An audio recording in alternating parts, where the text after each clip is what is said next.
Terima kasih untuk Anda yang masih bergabung bersama kami dan di segmen ini kita akan review bagaimana jalannya perdagangan di sepanjang hari ini. Dan kami ingatkan kembali Anda masih bisa aktif berpartisipasi dan bergabung bersama kami di telepon interaktif pemirsa di 021392 di 5252. Kemudian juga ada WhatsApp interaktif kami di 0812 plus di 1398 di 3749 seperti yang tertera di layar televisi Anda. Dan saat ini kami sudah terhubung melalui Zoom bersama dengan Bapak Kris Aprilioni selaku Branch Manager Jasa Utama Kapital Sekuritas Batam. Kita akan langsung sapa saja Pak Kris. Selamat sore, apa kabar Pak? Ya, selamat sore Mas David. Apa kabar? Kabar baik Pak Kris, terima kasih sudah meluangkan waktu di IDX Channel. Pak Kris, langsung saja kita membahas review pergerakan indeks harga saham gabungan di sepanjang perdagangan hari ini, terutama pasca dari Bank Indonesia menaikkan suku bunga acuan. Tampaknya di luar ekspektasi pasar karena banyak konsensus yang menyatakan Bank Indonesia masih akan mempertahankan suku bunga acuan di 3,5%. Bagaimana Anda melihat respon dari investor terkait dengan kebijakan ini, dan tampaknya indeks harga saham gabungan masih berada di level atas meskipun volatilitas di sepanjang perdagangan hari ini cukup tinggi.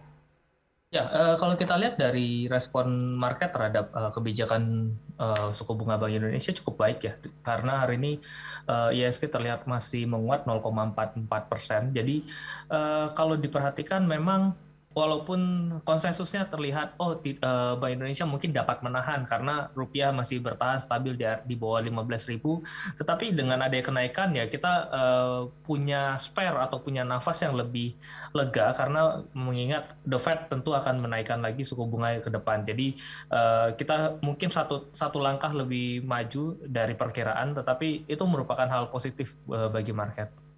Apakah memang kebijakan ini sebagai langkah antisipasi dari Bank Indonesia terkait dengan kebijakan pemerintah yang katanya rencananya akan menaikkan harga BBM, Pak Kris?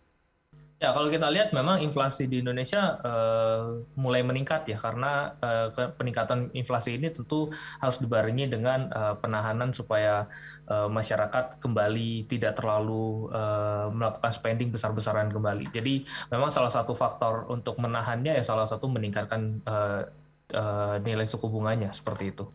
Baik, Pak Kris, bagaimana Anda melihat respon dari investor, kemudian juga pergerakan dari beberapa sektor yang ada di Bursa Efek Indonesia yang cukup sensitif dengan kenaikan suku bunga acuan ini, terutama dari sektor-sektor yang dinilai diuntungkan, dan satu lagi di sisi lain sektor-sektor yang justru dinilai dirugikan terkait dengan kebijakan suku bunga acuan ini.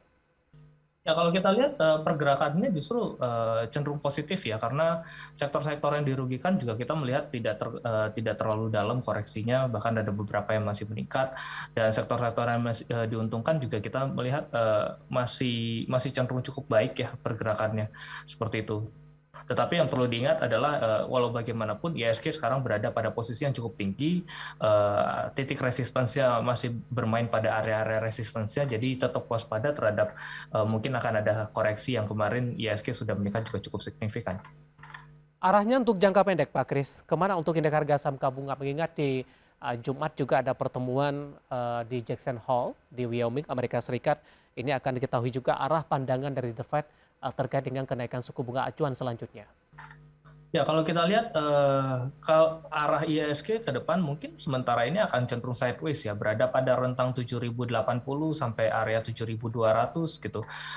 Sementara akan sampai di area situ dulu, sampai nanti akan ada mungkin ada faktor ekonomi baru yang dapat mengebus IHSG, atau mungkin akan ada sentimen negatifnya yang akan menurunkan indeks seperti itu.